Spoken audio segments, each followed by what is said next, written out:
Here's our 1938 Pontiac touring sedan as we got it in 2016. Follow along as we do some pretty wild customization on this car.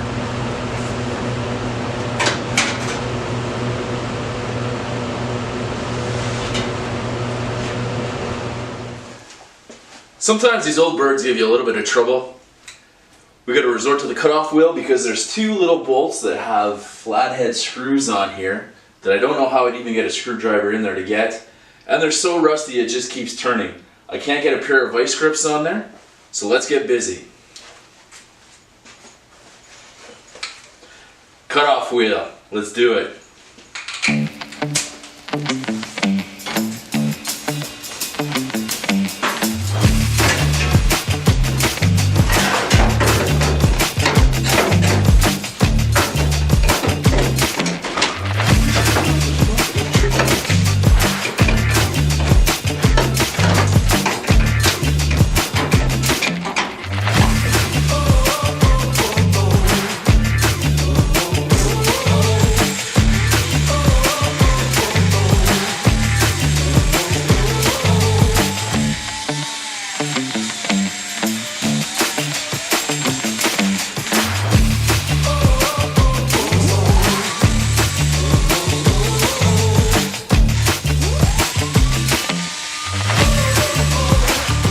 Alright, let's see how this goes. Got all the bolts out, cut out the ones that I couldn't get at. I've got my prop rods marked so I don't fill the holes when I go to work on this thing. And try not to bend anything.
Bye.